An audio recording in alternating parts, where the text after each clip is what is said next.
Hi everyone, it's Sam, NFTstatistics, and this is your Proof Daily NFT Countdown, coming at you one last time from Korea, leaving on a flight tomorrow to go back to the States, and it has been just an awesome week. Great to spend time with people today who did a panel, always fun to see him. Saw Luke on a panel yesterday, a lot of Proof events, great to see so many Moonbirds there, so thanks to everybody who could be part of it. But doing this show has been tough. I'm not going to lie. I'm used to waking up in the morning and doing it, but with the time zone so different, it's just been tough. So I'm sorry we missed it yesterday. Going to have to miss it tomorrow, and we'll be back next week with the normal schedule. But a lot to talk about today. Let's dive right in, starting off with a quick market overview. Still in this low volume range that we've been in for a fair bit of time. Yesterday, Blur had 64% of volume, a little bit at the low end of the range for that. Large cap index, we had that little rally, and we're giving it back a bit here, down 1.2%. A bunch of weakness in Moodbirds, Milady, Captains, D-Gods, while the Bored Ape Yacht Club ecosystem had a little bit of strength. Mid-cap index also down a touch. If you look at the components there, we did have some strength in Nakamigos, while Fluff was a little bit weak, as well as VV Checks. Let's dig in there on the Nakamigos. They talked about how the fall is coming, how something is coming in the fall, and it seems like fall is almost here. It's super hot everywhere, but it's September 8th right now, September 7th, something like that. We're coming to fall, and I think people are just kind of in that buy the rumor phase. So curious to see what we get from them. Here's their tweet where they said fall is coming, and we haven't heard much about that since. They did launch a project called Cloaks, or they set up a contract for Cloaks. So it does seem like there is a new NFT called Cloaks, same deployer that I think, there might be something there, and maybe that's causing a little bit of this strength. Our projects, there's a ringer sale, 35 ETH. Let's have a quick look at that. There is the ringer. You also had a fuzzy squiggle sell for 13.75 ETH, an elevated deconstruction. Remember, there are only 200 elevated deconstructions, and that is the lowest supply of any season one of Artblock's curated project or edition one. Those first, I believe it's 6 or 8 projects, something like that. So those tend to trade at nice prices. You had a 10.5 ETH sale and then a 9.3 ETH sale for an archetype. With that ringer, going back to that sold for 32 ETH a couple days before. They relisted it at 35, and sure enough, it's a very clean, very nice ringer, so not too surprising to see that get picked up. Second thing to talk about, TwelveFold puzzles. TwelveFold is the Ordinals project of Yuga Labs that came out 4 or 5 months ago. Let's have a quick look at what they're saying here. They're saying in February, so I guess it was, time flies, 7 months ago, they launched TwelveFold, 300 unique generative art pieces on the Bitcoin blockchain. Today, they launched a cipher puzzle series inspired by the art, and then they provided the link for that. There are prizes. Let's look a little bit more into what they're talking about here. There's one new puzzle per week, and they're going to be doing it for 12 weeks, and each puzzle has a prize of 0.12 Bitcoin. For the first person who solves it, that's 1.9 ETH right now. The last puzzle will be rewarded with a TwelveFold.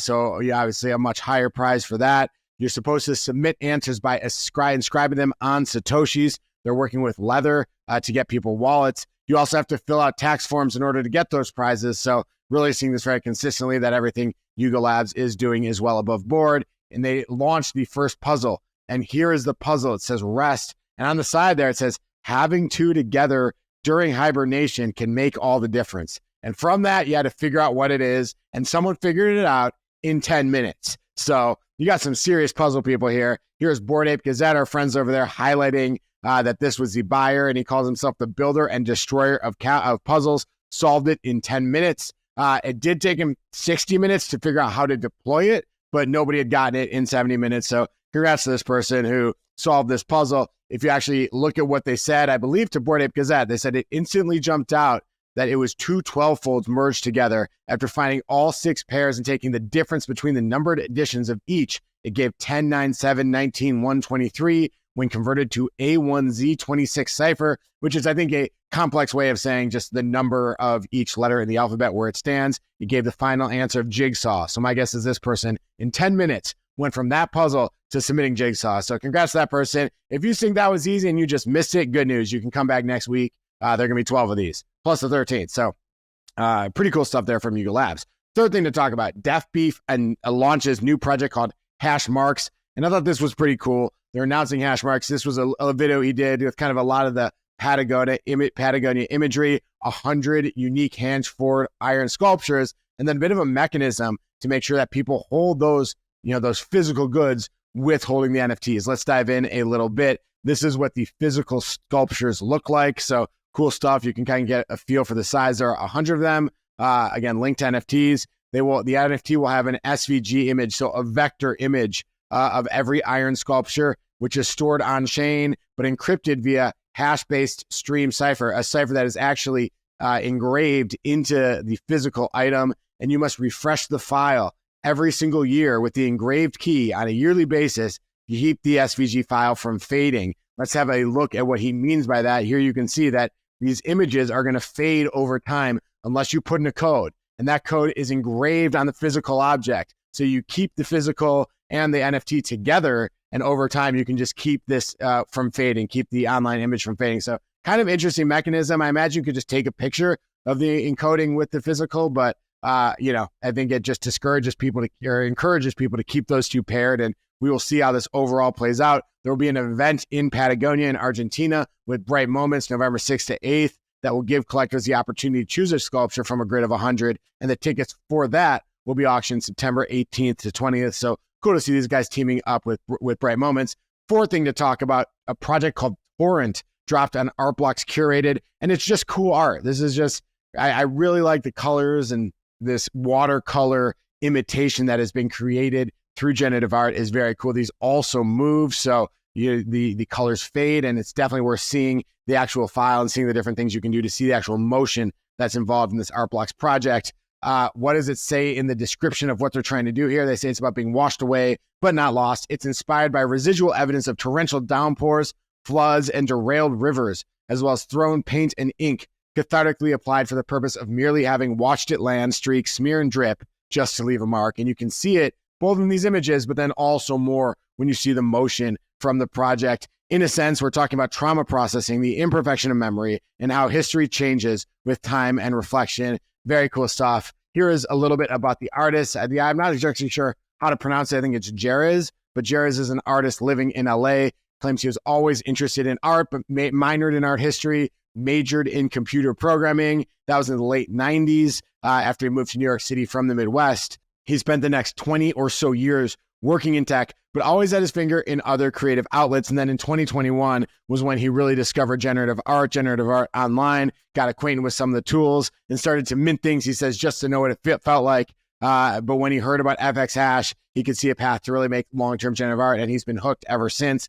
Clearly very successful and really beautiful work being created here. As often is the case, the top 3 sales have been in these monochrome looks. So you have so much color in the project, but the ones that sell for the most kind of have a black and white type of situation going on. And those sales have been for 1.8 to 2.5 ETH. 6529 Museum bought the most expensive one sold thus far for 2.5 ETH. In terms of the price, there's 291 supply, minted at 1.8 ETH. That floor dipped to 0.8 ETH, and right now the floor is around 0.9. So strong mint, fell a little bit, and then had a little bit of a rebound. Last thing to talk about, and I'm just going to make this one pretty quick. We're just going to talk about one quick notable sale in the one-of-one space. It's called Speed Abyss by Victor Duarte. The buyer is Artifaction, and it sold for 3.69 ETH. Now, this is one of these stills in it, but the whole thing is a video. I believe it's about a minute, and it just has kind of this vehicle going through this kind of dreamlike world. Very cool, very interesting stuff. Definitely recommend taking a look. Here's how he describes it. Loop animation work. He also said every bidder gets an illustration limited edition, and then the owner can claim a high quality signed print if desired of this piece. So I'm curious how they're going to do it, because it has so much motion. How are they going to do it with a signed print? But either way, just overall a very cool NFT. So congrats to the seller, congrats to the buyer. A little bit more about the seller. He says, many times I use my art to talk about myself. Other times I use it to raise questions or concepts that interest me through my animations or illustrations, and I let the environment and characters tell the story. Very cool stuff. That's all from me today. I hope you enjoyed the show. You can tell my voice is a little dead, out there talking to a lot of people. It's actually pretty late here, but definitely want to get this show in. Can't do it tomorrow because I'm going to be on a plane from Seoul to San Francisco, then back to Colorado. But we'll be back next week, and we'll be kind of back at the normal flow, which I very much look forward to. Hope you have a great weekend. Give us a like. Tell us what you think in the comments. Subscribe to the channel, and we will talk to you soon.